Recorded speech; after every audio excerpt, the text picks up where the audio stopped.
தேனி அருகே உள்ள வால்மீகிப்பட்டியைச் சேர்ந்த கார்த்திக் ஜெயலட்சுமி தம்பதியினருக்கு திருமணமாகி 4 ஆண்டுகள் ஆகிறது. கார்த்திக் தேனி மின்வாரிய அலுவலகத்தில் ஒப்பந்த பணியாளராக பணியாற்றி வருகிறார். இந்த தம்பதியினருக்கு ஏற்கனவே 1½ வயதில் ஒரு பெண் குழந்தை உள்ள நிலையில் ஜெயலட்சுமி மீண்டும் கர்ப்பமானார். நிறைமாத கர்ப்பிணியான ஜெயலட்சுமி பிரசவத்திற்காக கடந்த சில நாட்களுக்கு முன்பு தேனி அரசு மருத்துவக் கல்லூரி மருத்துவமனையில் அனுமதிக்கப்பட்டார். நீர்ச்சத்து குறைவு இருப்பதாக சிசேரியன் மூலம் ஜெயலட்சுமிக்கு ஆண் குழந்தை பிறந்தது. குழந்தை பிறந்த பின்னரும் ஜெயலட்சுமிக்கு தொடர்ந்து ரத்தப்போக்கு ஏற்பட்டது. கடும் ரத்தப்போக்கு காரணமாக ஜெயலட்சுமி மயக்கமடைந்தார். இதைத் தொடர்ந்து மருத்துவர்கள் ஜெயலட்சுமியை சோதித்த பின்னர் கர்ப்பப்பையை எடுக்க வேண்டும் என்றும் அப்போதுதான் உயிரை காப்பாற்ற முடியும் என்றும் உறவினரிடம் மருத்துவர்கள் தெரிவித்தனர். உறவினர்கள் சமீபத்துடன் ஜெயலட்சுமியின் கர்ப்பப்பையை அகற்றினார். இந்த நிலையில் ஜெயலட்சுமி கர்ப்பப்பை அகற்ற பின்னர் அதன் பின்னர் சாதாரண வார்டுக்கு மாற்றப்பட்டார். ஜெயலட்சுமிக்கு தொடர்ந்து சிகிச்சை அளிக்கப்பட்டு வந்தது.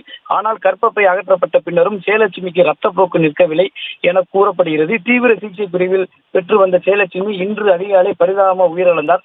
பிரசவத்துக்கு கொண்டு வரப்பட்ட பெண் ரத்தப்போக்கால் உயிரிழந்த சம்பவம் உறவினர்கள் மத்தியில் கடும் அதிருப்தியை ஏற்படுத்தியது.